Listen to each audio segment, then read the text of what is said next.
Somewhere I read about a meeting of a bunch of software designers. They were using typical technical jargon to discuss a data exchange, their interface with a vendor.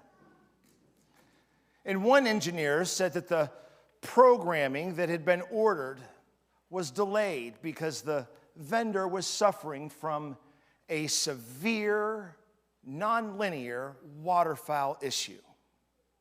Curious, the team leader raised his eyebrows and asked, "What is a severe, nonlinear waterfowl issue?" The engineer replied, "They don't have all their ducks in a row." On this third Sunday of Advent, the crowds were doing what crowds tend to do. They were following each other like ducklings, blindly following their mama to be baptized by John because it was the cool thing to do. It's what all the kids were doing. And with each dunk, the Baptist grew more and more infuriated until he pops and he stops. And he starts on this rant of a sermon by calling them a brood of vipers. Not exactly the Carnegie Course introduction for how to win friends and influence people. Don't forget, this is Christ's cousin who is angry. They grew up together. They probably followed Mary and Elizabeth around like little ducklings as they stopped here and stopped there to make life lessons out of every little thing for the Son of God. He knows exactly who Jesus is. And so Christ's cousin tells the crowd, as he is telling us that we have a severe, nonlinear waterfowl issue. Or to smooth the edges off and to put it a more friendly way, a way that people will listen to more. He's asking us, do we have our ducks in a row for the coming of the Messiah? And to drive the point home, the Baptist goes from case to case, from the haves to the have-nots, from the tax collectors to the soldiers, from the commoners to the noble elite. And when John asks if their lives bear fruit and are they green with life, that is a radical clue as to how to get our ducks in a row. It's not enough for them. It's not enough for the disciples of Jesus. It's not enough for us to claim to be different. The only way to tell what lies in someone's heart is their actions. The proof is in the pudding, so to speak. Our God is a God about relationships.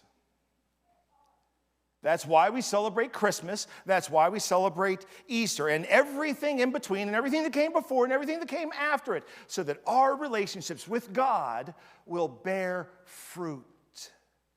So that our relationships with each other will be green with life. And so, as we will soon, I hope and pray, see, we can embody the heart of joy. In one of Max Lucado's books, he tells about a trip his family took to the United Kingdom. They visited a castle, and in the center of the castle was a garden set with a maze with shoulder-high edges, leading from one dead end to another. If you successfully navigated the labyrinth, you'll soon discover a door to a tall tower at the center of the garden. He says that if you look at his family's pictures of the trip, you'll see that 4 of the 5 family members were standing on top of the tower. I wonder who was on the ground. Yeah. Max says that he was stuck in the foliage, lost in the labyrinth. He couldn't figure out which way to go. But then he heard a voice from above. "Hey, Dad!" And he looked up to the top of the tower to see his daughter Sarah standing on top of the turret. "You're going the wrong way," she exclaimed. "Back up and turn right." Do you think he trusted her? He didn't have to. He could have asked any of the other tourists. He could have trusted his own instincts. He could have sat and pouted as to why God had made him the only one in the family not to be on top of the turret. But do you know what he did? He listened. Her vantage point was better than his. She was above the labyrinth. She could see what he could not. God's perspective on your life is flawless. There are several things that God would probably ask you about if we were to listen. He would ask about your relationships with your family, your friends, and others. Probably about your priorities with regard to how you spend your time and your money. And maybe the secret thing that you run to every time that you're feeling bad about yourself. That thing always complicates our lives. It causes us to turn away from God when God is trying to nudge us towards our highest potential. It causes us to drift out of range so that we can't hear God saying, "Hey, David, you're going the wrong way. Turn around and go to the right." We drift out of range of God's voice. The crowds around John were not the only ones who needed to turn back to God to make ready for the coming of the King. We too must take stock in our lives, particularly our relationship with God.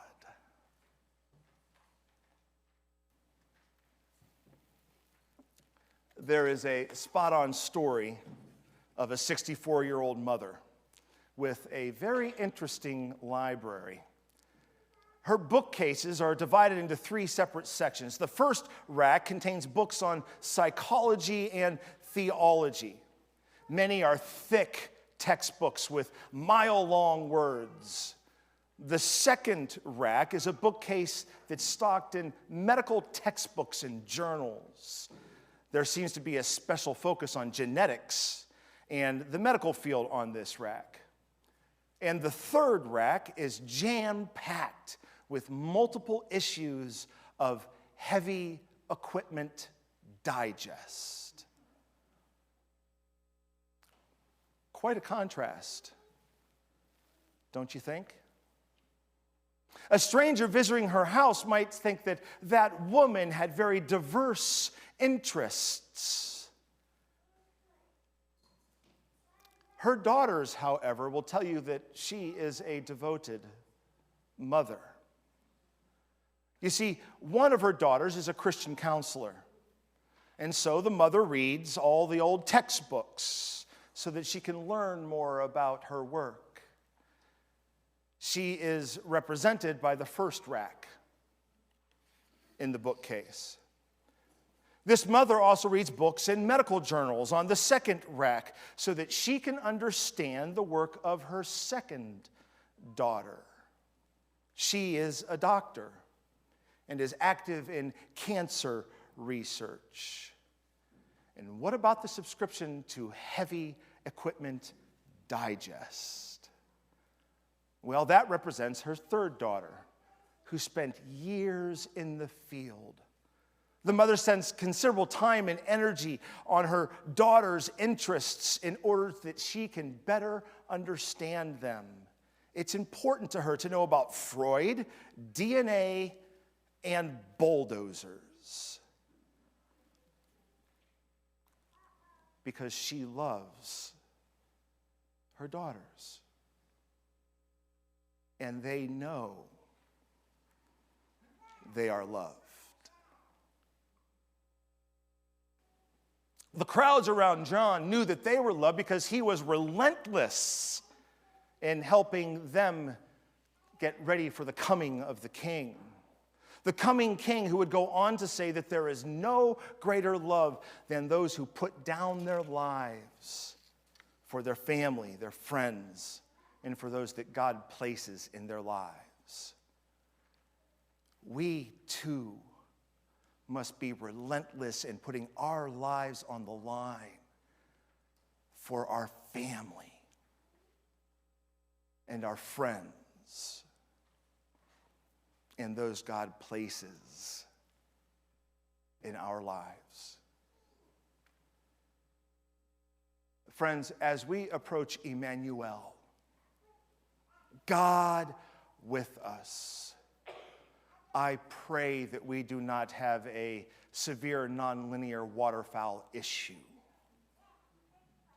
I pray that we can experience that there is nothing in all the earth that can bring us more joy than to turn to God, to follow the Creator's lead through the labyrinth of this thing we call life. And I pray that we put our life on the line, helping our family and our friends and those God has placed in our lives to do the same. Why? Because that's how we embody the heart of joy.